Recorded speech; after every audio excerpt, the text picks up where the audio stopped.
Hey everybody, I have a card to show you how I made today, and I love all the colors in this one. And of course I couldn't just make one, I had to make several different varieties of it. And for this card I used the hand penned suite, and then I also used this is the paper from the hand penned, but these other papers are from Sweet as a Peach. I love gingham, and I love that they brought back some gingham for us, but isn't this card pretty? And then I used the tailored tags, and of course I had to use some of the pale papaya ribbon that I frayed and then tied in a knot. So the one that got me started on these, I started with this one, and I loved how it turned out. And I love the embossing, and you just go over it. This one I actually used the water painter and went over it with Balmy Blue. And this one I did with the water painter too. You can tell because it's, coming up a little bit on the edges. Sometimes that happens when you put water on paper. And then this one I actually used the blend, the Pale Papaya blend, and just went over the embossing. And I thought this was pretty. I used two different types of designer series paper. If you know me, you know I love designer series paper. So let's put these to the side. I'm going to show you how I made this one. So get this out of the way. And my colors, of course, are Balmy Blue and Fresh Freesia. So what I start out with is I almost always, if I'm coloring something, I use the shimmery white cardstock. It just takes ink, I think, just beautifully. So I tend to use it all the time. And I use Memento black ink. And what I do is if the stamp is a little bit bigger, I just lay it down and then I can go over it with the ink pad, and I can see that everything is inked up before I actually stamp. So I just kind of put it at a little bit of an angle and then just step straight down. Try not to rock your stamps when you stamp, and hold it for a second so that it has time to go into your paper, and then just lift straight up. So what I did is I used the dark freesia, and I use the blunt end for coloring. It just, when you want to outline or use lines, that's what I use. And I just quick strokes. Then I come back in, and again I still use the blunt end, the fine tip. This is the coloring end usually that I use, but I want to have more control, and sometimes with the other end, the painter end, sometimes you don't have as much control, and I tend to go out of the lines. Especially if I'm doing a video, it's easier to control this end. So what you want to do is just quick, you don't have to take that much time, because you can come back in and blend your colors together, because I want some more depth to this.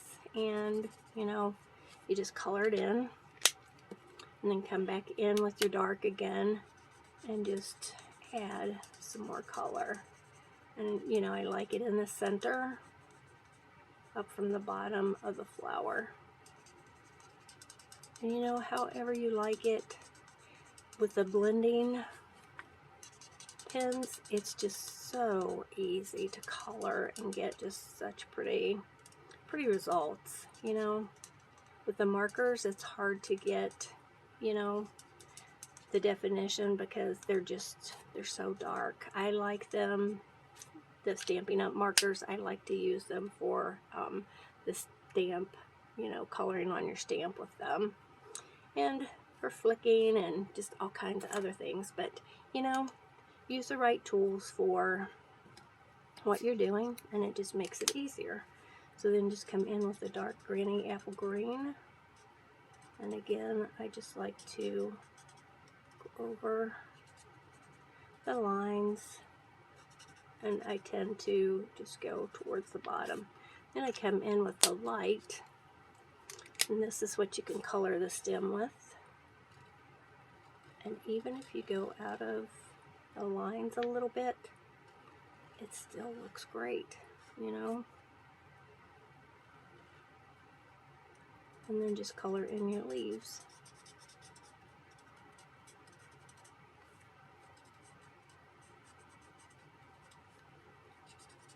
I love to color with these. You just get such great results. If you have trouble coloring, I highly recommend these.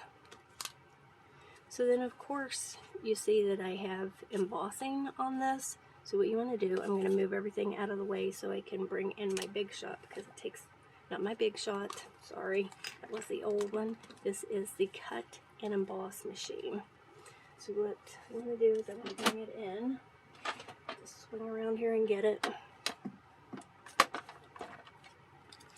And then you use just the platform and 2 clear plates, the number 3s. So number 1 and 2 number 3s. I'm going to use this for my bottom plate. And then just decide, these are the thanks and hello embossing folders, and they're the small ones. So just decide which one you want to use. I'm going to use the thanks. And then you just decide where you want it to be. And I like the thanks down at the bottom. And then I'll come back in and get the top part. And usually I always tell you to put your embossing folder through hinge first, because that way it keeps it from cracking. So just put it through. You only need to roll it through one time.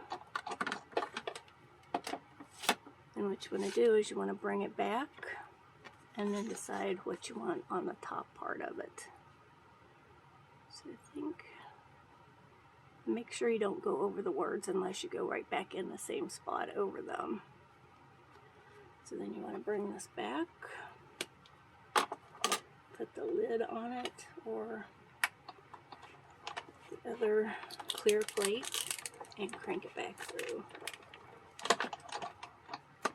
So that's as easy as it is. Isn't that cool? So then let's put this away.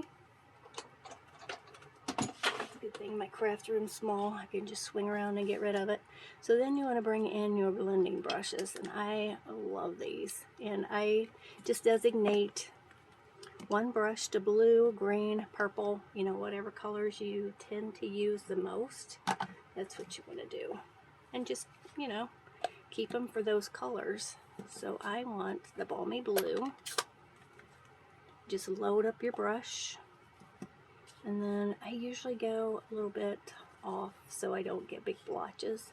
So then you just go over top of it. And you can see the color is catching on the embossing. If you want to do the edges, you know, just do the edges.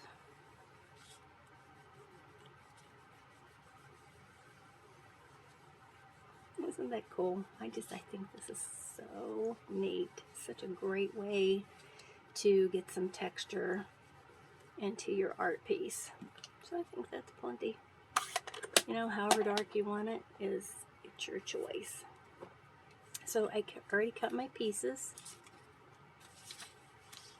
And these are, this is from the hand pinned. And I'll show you those real quick. I'm sorry, I forgot to show you. This is the hand pinned suite, and this is, I use this one for the edge. And then, sorry, these are the pieces that I use to cut out the corner piece, and then the flowers here. I cut out 3 of those. And what you want to do, let me show you real quick. Where did they get off to? They're over here. So there's that piece. And then these pieces, I wanted to keep the insides in so that these wouldn't show. And I really didn't have to color these, but I just wanted to show you in case you want to leave it like this. it's still beautiful that way. But for this one, I just wanted to add to it, and I used wax paper so that the dye would come off of it and still leave the inside pieces in here, and then I went ahead and put a dimensional on to hold them in place. So what you want to do is just make sure and get your, if you haven't seen my video on how to use wax paper to cut your dies, I have it on my YouTube channel. So I need one more. Make sure that it's off. There it is. Let's pull that off. Oops. Let's go back down there. So then all you need to do is obey. I used my sponge daubers for, oops, I did blue in the center of that one, balmy blue. So just load up your sponge dauber. Bring this in here.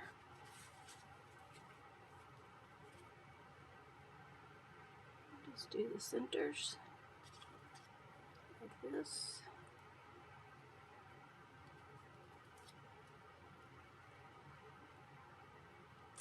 And then bring in your blending brush.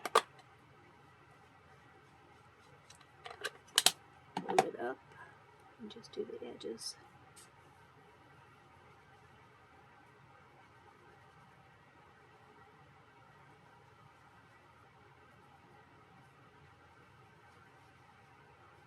I love these for color. They're just so pretty.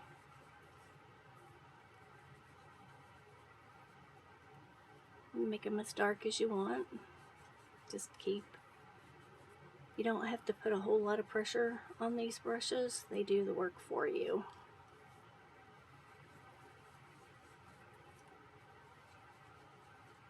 I just think they're so pretty. And then the same thing with this one. Just add some color.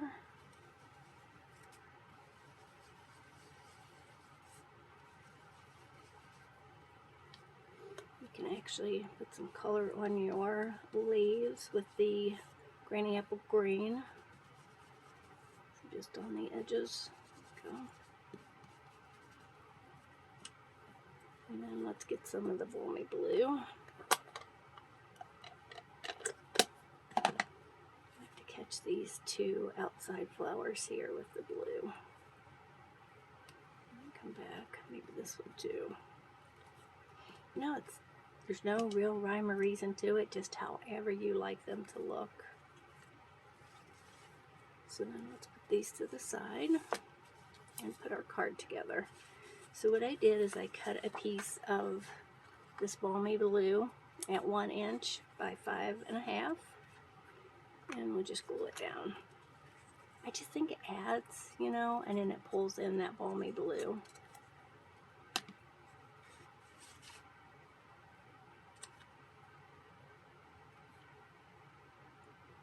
A little bit of the white reveal there. And then let's bring in our fresh freesia gingham. I think it's so pretty.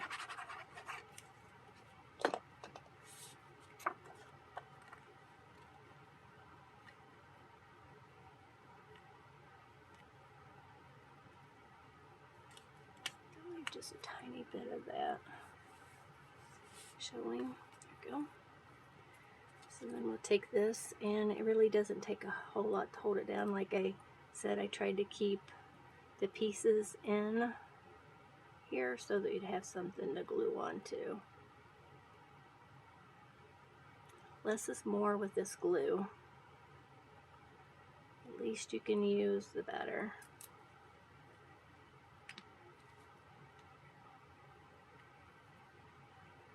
I like it right in the corner.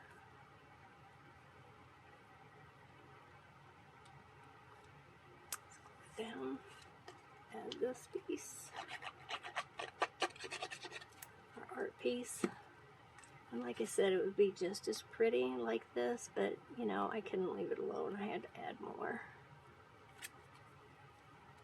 put some more glue.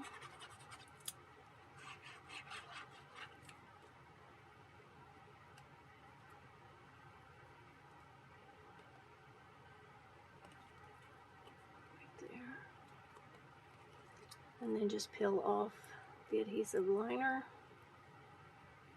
Add these to your flowers. And if you want them to be darker, just add some more ink.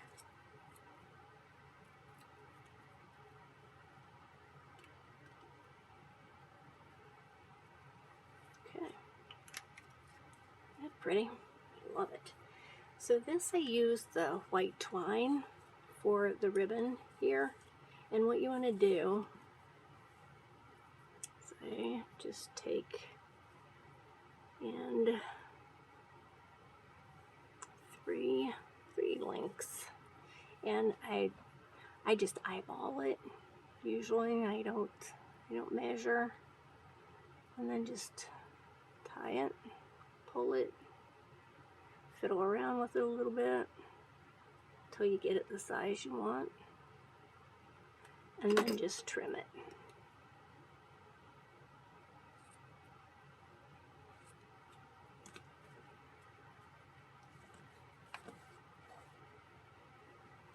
So then I just take the glue dots, take a little glue dot off of here. You can use your pick tool or your scissors, whatever you have at hand, and just lay that glue dot down. Lay your bow. That's pretty. And then for these, I use the holiday rhinestones. And you notice this is my favorite color because I have almost used all of them. So just pick these pieces up, put them right in the center. I'm gonna have to buy some more of these. I've been using so many of them, or either use a different color.